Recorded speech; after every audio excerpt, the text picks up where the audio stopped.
आज की वीडियो में हम पढ़ते हैं बायोलॉजी का टॉपिक रक्त के बारे में। तो सबसे पहले रक्त में क्या पूछा जाता है रक्त कैसा होता है। तो पहले आपको याद रखना है जो रक्त होता है संयोजी ऊतक होता है। वहीं इसका पीएच मान कितना होता है 7.4 होता है, जो कैसा होता है दुर्बल क्षारीय होता है। आप इसको भी याद रखिएगा, जो ब्लड होता है कैसा होता है दुर्बल क्षारीय होता है। ठीक है। वहीं अगर आपसे पूछा जाता है जो रक्त की उत्पत्ति है ना भ्रूण में कौन सी कोशिकाओं के द्वारा होता है या किससे होती है, तो आपको याद रखना मीजोडर्म नाम की एक मध्य परत होती है कोशिका की, जिससे रुधिर की जो उत्पत्ति होती है भ्रूण के अंदर होती है। किस में होती है? भ्रूण में होती है। ठीक है। इसके बाद स्टडी ऑफ ब्लड को क्या बोलते हैं? हेमाटोलॉजी कहा जाता है। और जो आपके दुर्बल क्षारीय होता है, ब्लड कैसे दुर्बल क्षारीय होता है, जो क्या करता है लाल लिटमस को नीले लिटमस में बदल देता है। वहीं अगर आपसे ब्लड की स्टडी हो गया तो हेमाटोलॉजी होता है। मनुष्य में कितना ब्लड होता है? 5 से 6 लीटर होता है। अगर महिला में पूछा जाता है तो 4 से 5 लीटर होता है। जो रक्त होता है वो शरीर के वजन का कितना होता है? शरीर के वजन का 7% होता है। 7 से 7.5% शरीर के कुल भार का होता है रक्त। तो आप इसको भी याद रख लीजिएगा। इसके बाद जो होता है रक्त का निर्माण, मतलब मानव शरीर में जो रक्त का निर्माण होता है कहाँ होता है? लाल अस्थि मज्जा में या रेड बोन मैरो में होता है। कहाँ होता है? रेड बोन मैरो में होता है। इसके बाद है प्लाज्मा। देखो जो रक्त होता है ना, रक्त का अगर वहीं आपसे लाल रंग के बारे में पूछा जाता है कि किस वजह से होता है, तो आप इसको याद रखिएगा जो लाल रंग होता है वो हीमोग्लोबिन की वजह से होता है। लाल रंग किससे होता है? हीमोग्लोबिन की वजह से होता है। तो लाल जो होता है हीम वर्णक से होता है। लाल रंग जो होता है किसकी वजह से होता है? हीम क्या होता है? एक वर्णक होता है। ठीक है ना, हीम वर्णक की वजह से होता है। और ग्लोबिन जो होती है, ग्लोबिन एक प्रोटीन होती है। ग्लोबिन क्या होती है आप इसको भी याद रखनी। ग्लोबिन एक प्रोटीन होती है, जबकि हीम क्या होता है? वर्णक होता है। तो हीमोग्लोबिन की वजह से क्या होता है जो मानव शरीर का रक्त होता है लाल होता है। वहीं अगर आपसे रक्त का रंग पूछा जाता है तो आपको याद रखना है रक्त 2 रंग के होते हैं, एक लाल और गहरा नीला। जो लाल होता है वो कैसा होता है? लाल रंग जो होता है शुद्ध रक्त होता है। लाल कैसा? शुद्ध रक्त। जो नीला होता है गहरा नीला, नीला जो होता है कैसा होता है? अशुद्ध रक्त। अशुद्ध रक्त में मतलब होता है ऑक्सीजन नहीं होती इसमें, जबकि लाल रक्त में क्या होता है? ऑक्सीजन युक्त वाला रक्त होता है। तो आप इसको भी याद रख लीजिएगा। और हीमोग्लोबिन कैसी प्रोटीन है? तो आप इसको याद रख लीजिएगा जटिल प्रोटीन है। कैसी प्रोटीन है? जटिल प्रोटीन होती है हीमोग्लोबिन। इसके बाद आप आगे चलते हैं। तो जैसे अगर आपसे पूछा जाता है शुद्ध रक्त कहाँ बहता है, जो हीमोग्लोबिन वाला ऑक्सी हीमोग्लोबिन जो रक्त होता है, जो शुद्ध रक्त होता है कहाँ बहता है? तो आपको याद रखना है जो शुद्ध रक्त होता है वो धमनियों में बहता है। जबकि जो गहरा नीला होता है ना, नीला रंग कहाँ बहता है? स्राव में बहता है, क्योंकि कैसा होता है? शुद्ध रक्त होता है। जबकि लाल रक्त कैसा होता है? शुद्ध रक्त होता है। तो आप इसको याद रखिए कहाँ बहता है? धमनी में बहता है। जबकि अशुद्ध रक्त जो होता है जिस स्राव में बहता है। तो आप इसको भी याद रख लीजिएगा। जो रक्त परिसंचरण वाला जो चैप्टर रहेगा उसमें भी इसको आगे कंटिन्यू किया जाएगा। इसके बाद अगर आपसे वही पूछा जाता है ब्लड में क्या क्या होता है, तो आपको रक्त में याद रखना है ब्लड में 2 चीज़ें होती। एक आपका प्लाज्मा होता है। ठीक है, फर्स्ट एंड फॉलोइंग क्या होता है? पहले आपका क्या होता है? प्लाज्मा होता है। सेकंड नंबर आपकी कणिकाएं होती है। जो प्लाज्मा होता है कितने % होता है? तो आपको याद रखना प्लाज्मा 1% होता है। वहीं अगर आपसे इसके बारे में पूछा जाता है तो कैसा होता है? रंगहीन होता है और हल्का पीला होता है और क्षारीय भी होता है। कैसा होता है? क्षारीय भी होता है। किस वजह से आज वो क्षारीय होता है और क्षारीयता होता है, हल्का पीला होता है? इसमें क्या होता है? अकार्बनिक लवण होते हैं। क्या होते हैं? अकार्बनिक लवण होते हैं, जैसे कि सोडियम बाइकार्बोनेट वगैरह होते हैं। वो किस में होते हैं? प्लाज्मा में ही होते हैं, जो ब्लड वगैरह में इसमें किए जाते हैं। इसके बाद अगर आपसे पूछे प्रोटीन इसमें कौन सी होती है, तो फाइब्रोनोजेन प्रोटीन होती है। प्लाज्मा में कौन सी प्रोटीन होती है? फाइब्रोनोजेन प्रोटीन होती है। और ब्लड अगर वहीं आपसे रक्त इसमें पूछा जाता है जल कितना होता है, तो आपको याद रखना है इसमें जल जो होता है 90 से 92% इसमें क्या होता है? ब्लड होता है, सॉरी पानी होता है। जल कितना होता है प्लाज्मा में? 90 से 92% इसमें क्या होता है? प्लाज्मा में पानी होता है। अगर आपसे पूछा जाता है प्लाज्मा की प्रोटीन, तो फाइब्रोनोजेन होता है। टोटल इसमें प्रोटीन कितनी होती हैं, तो आपको याद रखना है प्लाज्मा में टोटल कितनी प्रोटीन होती है? 3 प्रकार की प्रोटीन पाई जाती है। एक आपकी प्रोटीन होती है थक्का जमाने वाली। तो थक्का जमाने वाली प्रोटीन में प्रोथ्रोम्बिन आ जाता है, फाइब्रोनोजेन आता है और फाइब्रिन आ जाता है। इसके बाद होता है खनिज को संतुलन करने वाली प्रोटीन। खनिज को संतुलन जो प्रोटीन करती है, तो वो भी प्रोटीन किस में आ जाती है? इसी में आ जाती है, जो एल्ब्यूमिन प्रोटीन होती है, जो किसमें? अंडे में पाई जाती है। वो एल्ब्यूमिन प्रोटीन किस में होती है? प्लाज्मा में ही होता है। ठीक है, प्लाज्मा में सबसे ज़्यादा पाई जाने वाली प्रोटीन अगर आपसे पूछी जाती तो आपको याद रखना एल्ब्यूमिन प्रोटीन होती है। और रोग प्रतिरोधक क्षमता देने वाली जो प्रोटीन होती है उसे ग्लोब्युलिन प्रोटीन कहा जाता है। कौन सी प्रोटीन कहा जाता है? ग्लोब्युलिन प्रोटीन कहा जाता है, जिसमें भी इसके अंदर भी 3 प्रकार आ जाते हैं। एक अल्फा, एक बीटा होता है, विशेष रूप से प्रतिरोधक क्षमता प्रदान करने के लिए होता है। अगर आपसे पूछा जाता है प्लाज्मा में प्रोथ्रोम्बिन प्रोटीन को अगर हटा दिया जाता है, मतलब उसको हटा दे प्रोथ्रोम्बिन प्रोटीन को, तो उसको क्या बोलते हैं? तो उसको क्या रुधिर सीरम बोला जाता है। क्या बोला जाता है? उसको रुधिर सीरम बोला जाता है। तो आप इसको भी याद रख लीजिए। प्रोटीन इसमें कितने प्रकार? 3 प्रकार की। एक रक्त को जमाने वाली होती है, एक आपके मतलब खनिज संतुलन के लिए प्रोटीन होती है, एक आपको रोग प्रतिरोधक क्षमता देने के लिए प्रोटीन होती है। तो एक आपकी होती है प्रोथ्रोम्बिन आ जाता है, फाइब्रिनोजन आता है, फाइब्रिन आ जाता है। तो कैसी प्रोटीन होती है? जो थक्का जमाने वाली होती है। इसके बाद अगर वहीं आपसे पूछा जाता है सेकंड नंबर पे, अगर खाना को संतुलित रखने के लिए, खनिज संतुलित करने के लिए कौन सी प्रोटीन होती है? तो खनिज को जो संतुलित रखती है प्रोटीन एल्ब्यूमिन होती है। रोग प्रतिरोधक क्षमता को बढ़ाने वाली प्रोटीन ग्लोब्युलिन प्रोटीन होती है। तो आप इसको याद रख लीजिए। इसके बाद आपका आ जाता है कणिका, जो 2 भाग थी, एक प्लाज्मा और सेकंड नंबर पे आपका ब्लड का आ जाता है कणिका। तो कणिकाएं में इसमें कौन कौन सी कणिका आ जाती हैं? 45% होता है। प्लाज्मा 55% होता है, जबकि कणिकाएं कितनी होती हैं? 45% होती है, जिन्हें रुधिर कणिका के नाम से भी जाना जाता है। तो फर्स्ट आपका होता है आरबीसी, डब्ल्यूबीसी और प्लेटलेट्स। वहीं अगर आपसे आरबीसी में पूछे तो इसका सेकंड नाम क्या होता है? इरिथ्रोसाइट्स होता है, ल्यूकोसाइट्स होता है, डब्ल्यूबीसी थी, और थ्रोम्बोसाइट्स जो होता है प्लेटलेट्स का नाम होता है। आरबीसी की कमी से अगर आपसे पूछा जाता है क्या होता है, तो आपको याद रखना है एनीमिया होता है, और साथ में ही क्या होता है? मलेरिया भी होता है। मलेरिया की जो देखो जो वैक्सीन थी, वैक्सीन का क्या नाम है? मलेरिया की जो अभी वैक्सीन बनी हुई है, इसकी वैक्सीन का नाम है मॉस्की बैरिक्स नाम है, ठीक है ना। मॉस्की बैरिक्स नाम इसकी वैक्सीन है मलेरिया की। वहीं इसके पहले इसमें जो दवा दी जाती, कौन सी दवा दी जाती मलेरिया में? सिनकोना दवा दी जाती थी। कौन सी दी जाती थी? सिनकोना दवा दी जाती थी। अब इसको हटा दिया गया। अगर आपसे पूछा जाता है जो हीमोग्लोबिन होता है आरबीसी में क्या होता है, तो ठीक है, तो आरबीसी के अंदर अपन इसमें पढ़ता है, इसका क्या नाम था? आरबीसी में लाल रक्त कणिकाएं ने हिंदी में बोला जाता है। सर्वाधिक संख्या किसकी होती है? लाल रक्त कणिकाओं की होती है, जिस वजह से ही क्या होता है? हमारा ब्लड जो होता है लाल होता है। तो आप इसको भी याद रखें। इनकी संख्या अगर वहीं पूछे, जीवन काल होता है देखो 100 से 120 दिन का, लगभग 3 से 4 महीने का इनका होता है, 3.5 से 4 महीने का। आकार अगर आपसे पूछा जाता है लाल रक्त कणिकाओं का आरबीसी का आकार कैसा होता है, तो आपको इसका आकार याद रखना, अंडाकार होता है, ठीक है। कैसा होता है? अंडाकार इनका आकार होता है। आरबी से कब्रिस्तान किसको कहा जाता है? तो पीहा होता है। पीहा स्प्लीन, या क्या बोला? स्प्लीन पीहा को क्या बोला जाता है? आरबीसी का कब्रिस्तान कहा जाता है। और इसी को क्या बोलते हैं? बॉडी बैंक ऑफ ब्लड भी बोला जाता है। बॉडी का जो होता है पूरे शरीर का ब्लड बैंक किसको कहा जाता है? पीहा स्प्लीन को ही कहा जाता है। संख्या अगर आपसे इनकी पूछी जाती है तो इनकी संख्या अलग अलग होती है। पुरुषों में अलग होती है, महिलाओं में अलग होती है। पुरुषों में होती है 55 लाख घन मीटर होती है पुरुषों में, वहीं महिलाओं में जो होती है 45 घन मीटर जो होती है महिलाओं में इनकी संख्या होती है। किसकी होती है? आरबीसी की होती है। वहीं इसमें आपका एक और नोट होता है कि आरबीसी में केंद्रक उपस्थित नहीं होता है, लेकिन ऊंट और लावा में जो होता है ना, इसके अपवाद आ जाती है, क्योंकि उनमें क्या होता है? केंद्रक उपस्थित होता है।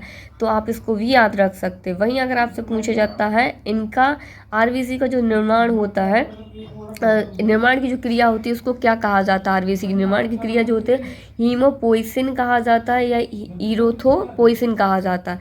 मतलब आरबीसी के निर्माण की जो प्रक्रिया होती है, क्रिया होती है, इसको क्या कहा जाता है? तो आप इसको याद रखेंगे, हीमोपोइसिन कहा जाता है, पोइसिन और इरोथोपोइसिन कहा जाता है। आकृति मैंने आपको बता दी है, अंडाकार होती है, अंडाकार भी बोल सकते हैं। वहीं आपको अवतलाकार भी इसकी आकृति बोल सकते हैं। तो कैसे बोल सकते हैं? इसकी आकृति जो होते हैं द्विअवतलाकार,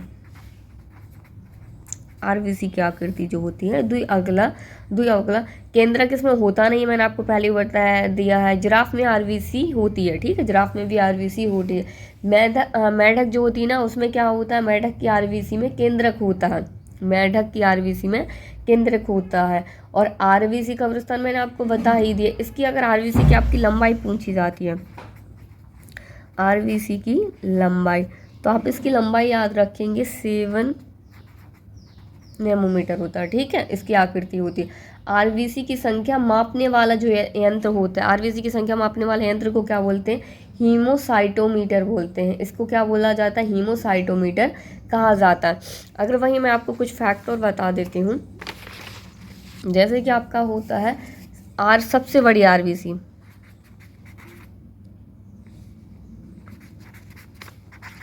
सबसे बड़ी आरबीसी किसकी होती है?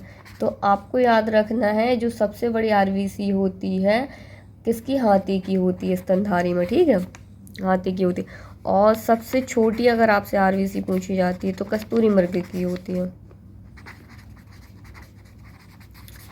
किसकी होती है? कस्तूरी मृग की सबसे छोटी आरबीसी होती है। अगर वहीं आपसे आरबीसी का कार्य पूछा जाता है तो क्या होता है? ऑक्सीजन का परिवहन करना होता है। कार्य इसका क्या होता है? ऑक्सीजन का परिवहन करना होता है। क्या होता है? ऑक्सीजन का परिवहन करना होता है। इसके बाद अगर आपसे पूछा जाता है जो आरबीसी होती है, अगर आप पहाड़ों पर जाते तो 2024 में अगर आपसे पूछा जाता है तो WUN के द्वारा, WHO के द्वारा कौन सा ऊँटों का वर्ष मनाया गया था? क्या था? ऊँटों का वर्ष मनाया गया है। और अगर आपसे पूछा जाता है ऊंचाई पर जाने पर आरबीसी में क्या बदलाव होता है, तो पहाड़ या ऊंचाई पर जाने पर जो आरबीसी होती है क्या होती? बढ़ती है। क्या होती है? बढ़ती है, क्योंकि वहाँ पे क्या होता है? वायु दाब कम होता है, ऑक्सीजन की कमी होती है, तो क्या होता है? आरबीसी बढ़ जाती है। और सेम आपको जब आप सोते हैं ना, तब सोते समय आपकी आरबीसी घट जाती है, जबकि पहाड़ या ऊंचाई पर जब जाते हैं तो हमारी आरबीसी क्या होती है? बढ़ जाती है, ठीक है। आरबीसी को आसुत जल में गलाने पर आरबीसी क्या हो जाती है? फूल कर फट जाती है। अगर आपसे पूछा जाता है आरबीसी कब फटती है फूल कर, तो आपको याद रखना आसुत जल में जब हम इसको क्या करते हैं? डालते हैं, तो डालने पर आरबीसी फट जाती है। और एक और रोग होता है पीलिया रोग। पीलिया रोग में भी क्या होता है? आपकी आरबीसी वो घट जाती है, सॉरी वो फटती नहीं, उस टाइम पे क्या होती है? घट जाती है। तो देखिए यहाँ पे आरबीसी की संख्या क्या होती है? जब ऊंचाई पर जाते हैं तो बढ़ती है। पहाड़ों पर रहने वाले लोग जो ऐसे कैसे होते हैं? लाल होती है। किस वजह से होती है? आरबीसी में क्या होता है? सर्वाधिक हीमोग्लोबिन होता है, ठीक है ना, जिसमें लोहा धातु जो होती है हीम होती है, और ग्लोबिन क्या होती है? आपकी एक प्रोटीन होती है, जो मैंने आपको बताया था। इसका काम क्या होता है? ऑक्सीजन का परिवहन करना होता है। वहीं अगर आपसे पूछा जाता है हीमोग्लोबिन सबसे अधिक क्रिया किसके साथ करता है, तो अगर ऑक्सीजन ऑप्शन में नहीं तो आपको क्या लगाना है? कार्बन मोनोऑक्साइड के साथ सबसे अधिक जो क्रिया करता है आरबीसी करता है, और सॉरी हीमोग्लोबिन करता है। तो हीमोग्लोबिन जब कार्बन मोनोऑक्साइड के साथ क्रिया करता है तो क्या बनता है? कार्बोक्सी हीमोग्लोबिन बनता है। कार्बोक्सी हीमोग्लोबिन बनता है, जिसमें क्या होता है? इससे क्या होता है? इसको मीथेन इंद्रा कहा जाता है। मतलब इसका जो जैसे शरीर के अंदर प्रवेश करती है तो मनुष्य में क्या होती है? बहुत ज़्यादा नींद वगैरह आने लगती है, तो जिसको क्या होता है? मीठी नींद की मौत भी जैसे कि आपने सुना हो मीठी नींद की मौत जो बोला कार्बन मोनोऑक्साइड की वजह से जो मौत होती है उसको ही कहा जाता है, ठीक है। और इसमें क्या? बंद कमरे में अंगीठी जलाने पर, जैसे सर्दियों का मौसम होता है तो वहाँ क्या होता है? सर्दी खूब ज़्यादा पड़ती है, तो बंद कमरे अंगीठी जलाने की वजह से मौत का कारण भी किसकी वजह से होता है? कार्बोक्सी हीमोग्लोबिन बनता है, जो क्या होता है? शरीर में जाती है ना तो शरीर बिल्कुल सुस्त पड़ जाता है, धीरे धीरे बेहोश होते और फिर बस ऐसे इंसान की जान निकल जाती है। अगर वहाँ जैसे आप अंगीठी वगैरह कमरे में जलाते हो, पूरा कमरा ही लॉक है, अगर कहीं से भी हवा निकलने की जगह नहीं है, अंदर आने के लिए ऑक्सीजन की जगह नहीं है, तो इसी की वजह से ज़्यादातर मौतें होती हैं, ठीक है। तो आप इसको भी याद रखिए।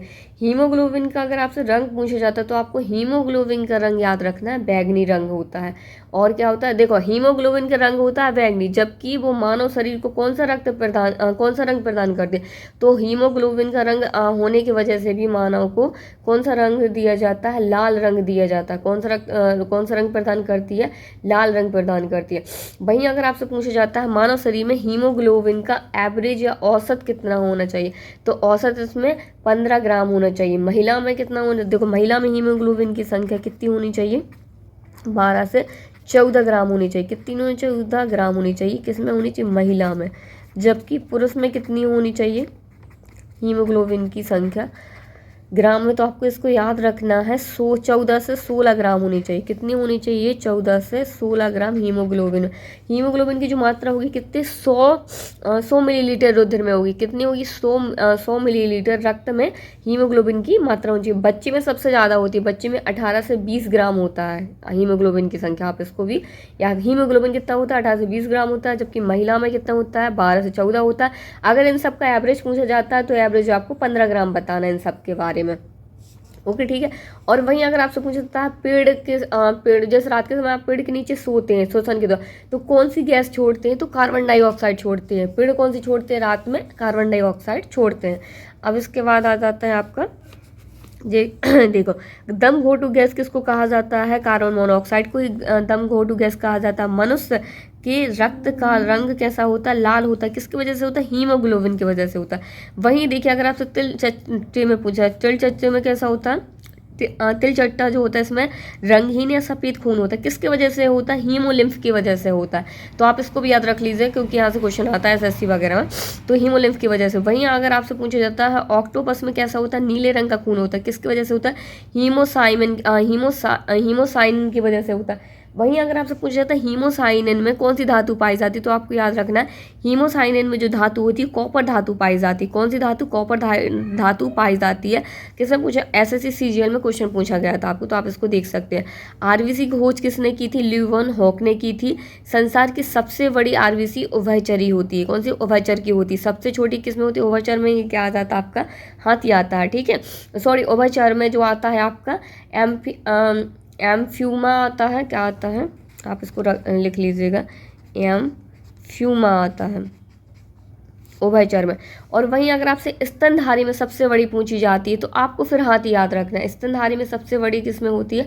हाथी में होती है। सबसे छोटी किसमें होती है? देखो जो है सबसे बड़ी आरबीसी वाला स्तनधारी हाथी होता है, जबकि सबसे छोटी आरबीसी कस्तूरी मृग में होती है। किसमें होती है? सबसे छोटी कस्तूरी मृग में होती है। इसके बाद हम पढ़ते हैं आरबीसी के इसके डब्ल्यूबीसी के बारे में। तो इसमें क्या है? डब्ल्यूबीसी को क्या बोला जाता है? ल्यूकोसाइट्स को बोला जाता है, और इसी को क्या बोलते हैं? श्वेत रक्त कणिकाएं भी बोला जाता है। किसको बोलते हैं? डब्ल्यूबीसी को बोलते हैं। ल्यूकोसाइट्स भी बोलते हैं और श्वेत रक्त कणिकाएं भी बोलते हैं। और इनको क्या बोला जाता है? शरीर का सैनिक, रक्त का पुलिसमैन कहा जाता है। देखो, रक्त का सैनिक या रक्त का पुलिसमैन या सुरक्षाकर्मी बोलते हैं डब्ल्यूबीसी, क्योंकि जो क्या करते हैं? हम रोग प्रतिरोधक क्षमता से या रोगों से लड़ने में मदद करते हैं। क्या? डब्ल्यूबीसी। इस वजह से क्या बोलते हैं? शरीर का रक्त का पुलिसमैन कहा जाता है, ठीक है। इनका अगर आपसे निर्माण पूछा जाता है तो आपको निर्माण इनका याद रखना है। जो इनका निर्माण होता है कहाँ पर होता है? पीली अस्थि मज्जा में होता है। जबकि लाल रक्त का कहाँ होता था? रेड वेन लाल अस्थि मज्जा में होता है, और इसका निर्माण कहाँ होता है? पीली अस्थि मज्जा में होता है, ठीक है। पीली अस्थि मज्जा में होता है। थाइमस ग्रंथि या फीहा भी बोल सकते हैं।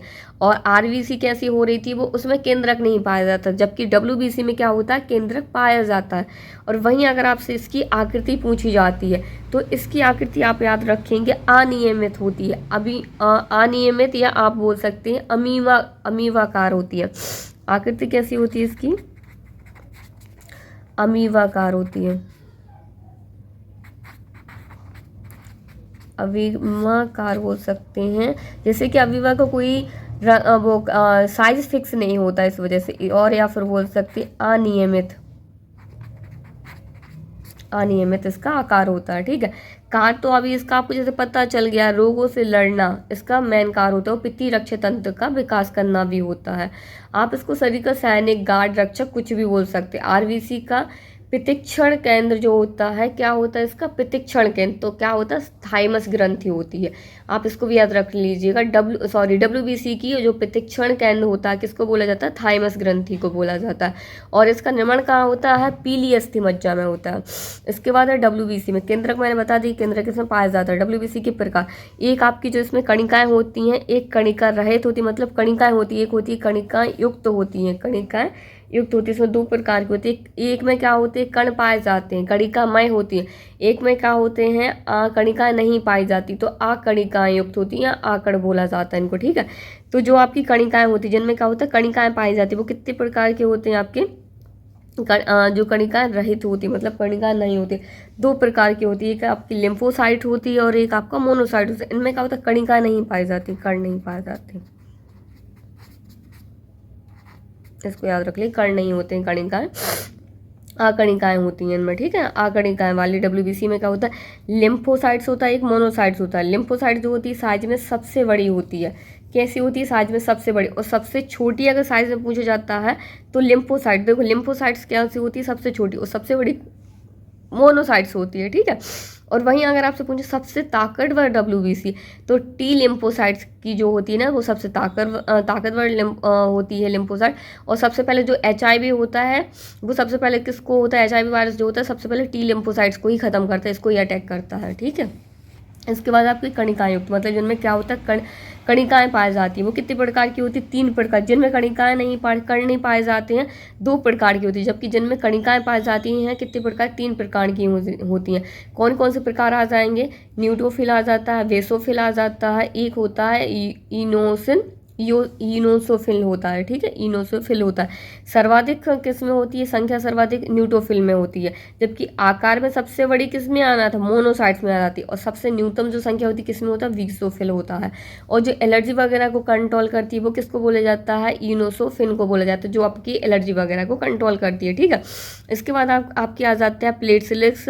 इसी को बीमारू कहा जाता है, इसी को क्या बोले? थ्रोम्बोसाइट्स भी बोला जाता है। क्या बोला जाता है इन्हीं को? आप थ्रोम्बोसाइट्स भी आप इनको ही कहा जाता है। अगर जैसे आपको एलर्जी वगैरह कंट्रोल, एक तो दो लोग भी मिलकर इसको एलर्जी वगैरह को कंट्रोल करते हैं, एक आपका बेसोफिल और इनोसोफिल, दोनों ही क्या करते हैं? आपकी एलर्जी को कंट्रोल करते हैं। वहीं अगर आपसे एंटीबॉडी को बनाने का काम पूछा जाता है, कौन बनाता है? तो आपको याद रखना है देखो WBC क्या कर रही है? हमारी रोगों से रक्षा कर रही है, तो इसी में एंटीबॉडी प्रतिरक्षा तंत्र का भी निर्माण होता है। तो कौन सा प्रतिरक्षा कौन बनाता है इसमें? एंटीबॉडी। तो एंटीबॉडी बनाने का जो काम होता है लिम्फोसाइट्स करती है। कौन करता है? लिम्फोसाइट्स आपकी एंटीबॉडी का शरीर में निर्माण करती है। और वहीं अगर आपसे पूछा न्यूट्रोफिल जो होती है ना, न्यूट्रोफिल आ जाती है और आपका मोनोफिल आ जाती है। ये दोनों ही क्या करती हैं? जो बाहरी रोगाणु आते हैं, बाहर से रोग आते हैं, उनसे बचाने का काम कौन करता है? न्यूट्रोफिल करती है और मोनोफिल करती है। वहीं भक्षण जो होते हैं, मतलब जो रोग वगैरह को खाने का काम करता है, तो कौन करता है इनमें? अगर आपसे पूछा जाता है तो पिनोफिल आ जाता है, वेगोसाइट्स, मतलब इनमें जो खाने का काम होता है, भक्षण का जो काम करता है, मोनोसाइट्स वगैरह करती हैं। तो आप इसको भी याद रख लीजिएगा। इसके बाद अगर आपसे पूछा जाता है एलर्जी वगैरह के लिए, जैसे मैंने बता दी है, एलर्जी की जो संख्या आरबीसी की जब संख्या बढ़ती है ना, एलर्जी के समय क्या होता है? आरबीसी की संख्या बढ़ जाती है। क्या होती है? एलर्जी के समय में आरबीसी की संख्या बढ़ जाती है। बॉडी में जो संक्रमण होता है, तो संक्रमण रखने का जो काम होता है, WBC अगर कम हो जाती है तो क्या होता है? संक्रमण बढ़ता है, बार बार अपन बीमार पड़ने लग जाते हैं। और इसी को है ना, जैसे WBC की संख्या कम वगैरह हो जाती है, ज़्यादा हो जाती है, तो ब्लड कैंसर जो होता है, जिसको ल्यूकीमिया बोला जाता है। ल्यूकीमिया अगर आपसे पूछा किस वजह से, तो मोनोसाइट आरबीसी की संख्या होने से। मोनोसाइट जो इनकी संख्या अगर जब बढ़ जाती है ना शरीर में, तो क्या हो जाता है? ल्यूकीमिया हो जाता है, जो क्या होता है? ब्लड कैंसर होता है। तो आप इसको भी याद रख लें। और जैसे मैंने बता दिया है HIV में, तो आपके सबसे पहले टी लिम्फोसाइट्स को ही कहा जाता है, इनको ही ख़त्म किया जाता है। इसके बाद आ जाता है प्लेटलेट्स में, जिनकी संख्या कितनी होती है? 1.5 लाख से 4.5 लाख तक होती है। प्रति घन मीटर होती है। इनका जीवन काल अगर आपसे पूछा जाए तो 7 से 9 दिन का होता है। और इनका भी काम क्या होता है? एलर्जी वगैरह को रोकने का काम ही होता है। और इनका अगर आपसे निर्माण स्थल बोलते हैं, तो आपको निर्माण स्थल इनका याद रखना है। क्या होता है? अस्थि मज्जा होता है इनका। क्या होता है निर्माण स्थल? अस्थि मज्जा होता है। कारण रक्त का थक्का जमा। इनका देखो मेन काम अगर आपसे पूछा जाता है तो क्या होता है? रक्त का थक्का जमाना होता है इनका मेन काम। इनका मुख्य काम क्या होता है? रक्त का थक्का जमाना होता है। और डेंगू रोग में प्लेटलेट्स की संख्या क्या होती? कम हो जाती है। देखो प्लेट्स की संख्या क्या होती? कम हो जाती है। इनको बढ़ाने के लिए क्या करना पड़ता है? बकरी के दूध पीने से प्लेट्स की संख्या क्या होती है? बढ़ जाती है। और वहीं अगर आपसे पूछते हैं, जो अफ्रीका में एक बद्दू जनजाति रहती ना, या जनजाति रहती, वो क्या करती है? लोहे के बर्तन में अल्कोहल पीती है। तो उससे क्या होता है? लोहे की खदान में जो मजदूर वगैरह काम करते हैं, तो उन्हें क्या होता है? सैडोसिस करके एक रोग होता है। क्या, कौन सा रोग होता है? सैडोसिस करके एक रोग हो जाता है। तो आप इसको थोड़ा फैक्ट के तौर पर याद रख लीजिएगा। और रक्त को देखो, अगर आपसे देखो, रक्त का थक्का जमाने का काम भी कौन करता है? प्लेटलेट्स करता है। और रक्त को गाढ़ा करने का काम भी कौन करता है? तो प्लेटलेट्स ही करता है।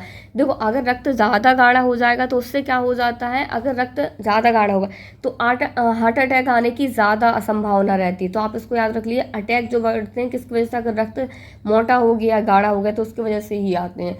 और वहीं अगर आपसे पूछा जाता है WBC की कमी, तो इसको क्या बोलते हैं? ल्यूकीपीनिया बोलते हैं। मैं आपको सारे के फैक्टर्स में लिखवा दे रही हूँ। WBC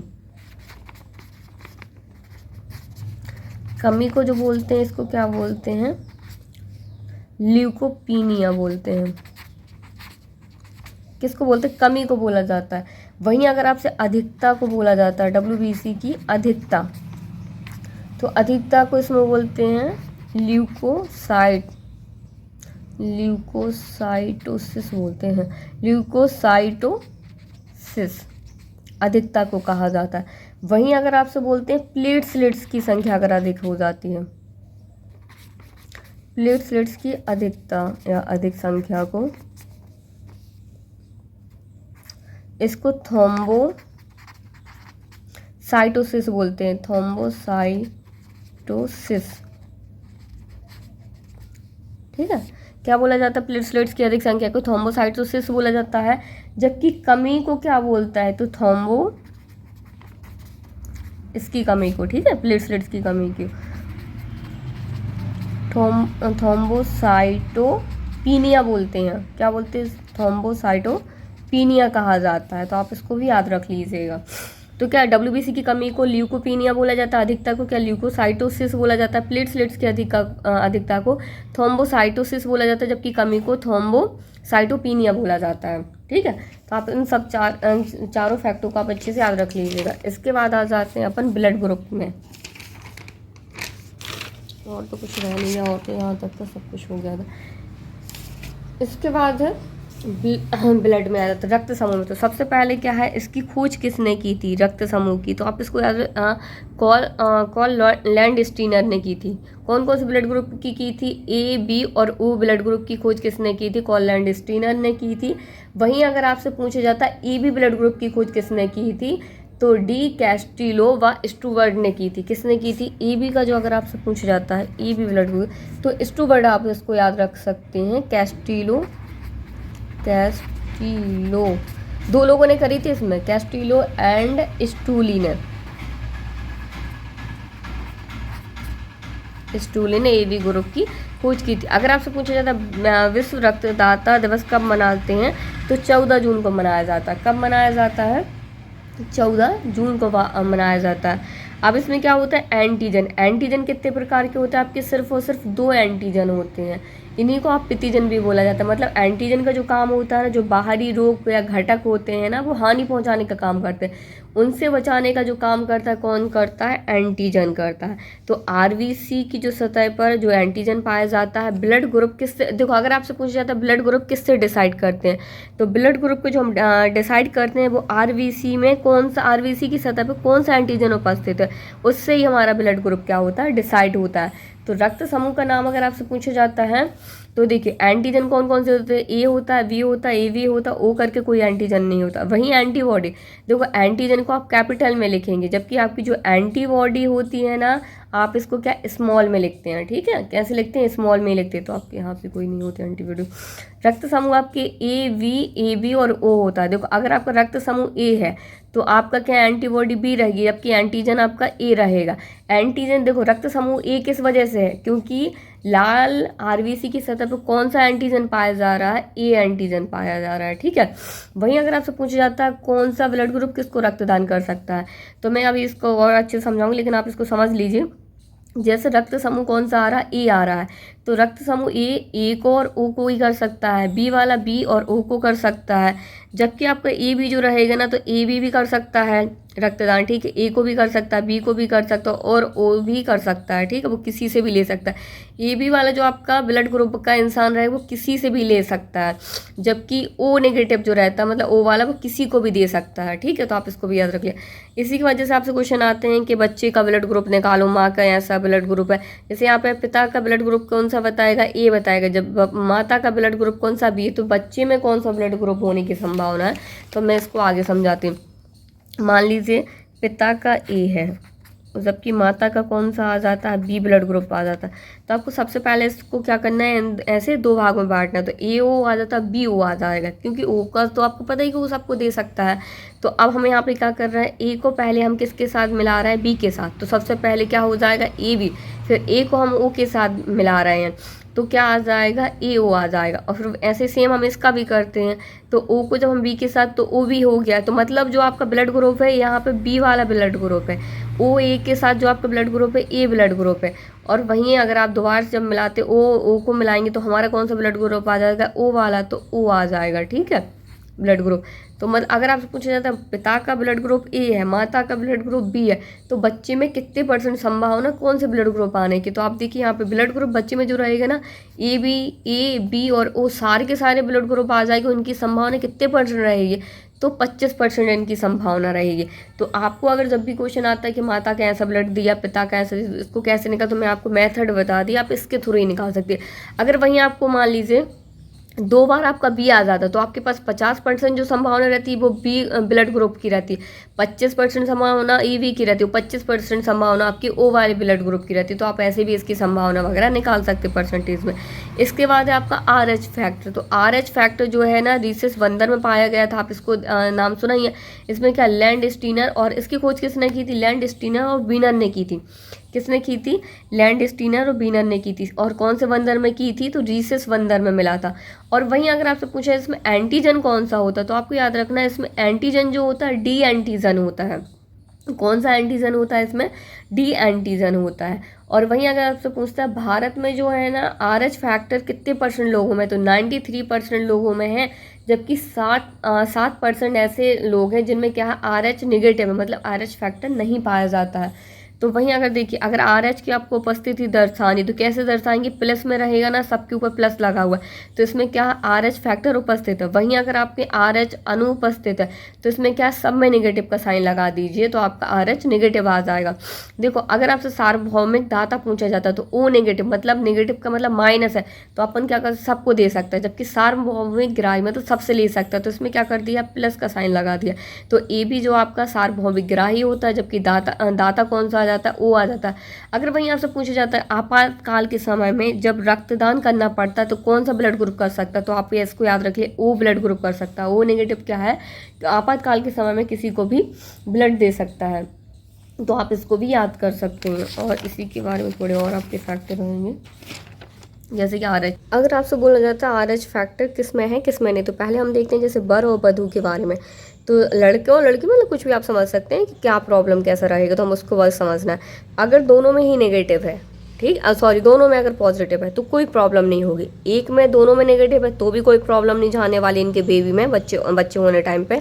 और अगर पिता का क्या है? पॉजिटिव है, ठीक है, और माता का कैसा है? नेगेटिव है, तो इसमें क्या होगी? प्रॉब्लम्स आएगी। अभी बेबी जो इनका फर्स्ट बेबी होगा था वो नॉर्मली हो जाएगा, लेकिन सेकंड बेबी के टाइम पे इनमें प्रॉब्लम रहेगी। जैसे आप और इसमें एक और समझ लीजिए, अगर पिता का पॉजिटिव है, पिता का नेगेटिव है और माता का पॉजिटिव है तो कोई प्रॉब्लम नहीं जाएगी। सिर्फ प्रॉब्लम कब जाएगी? जब माता का नेगेटिव हो और पिता का कैसा? पॉजिटिव ब्लड ग्रुप हो, ठीक है।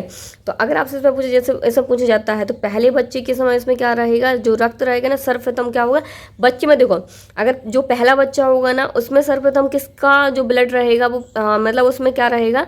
RH प्लस का ही पाया जाएगा, मतलब कोई सा भी ब्लड ग्रुप रहेगा वो कैसा होगा? पॉजिटिव ही रहेगा, नेगेटिव नहीं रहेगा फर्स्ट बच्चे में, आप इतना याद रख लीजिएगा।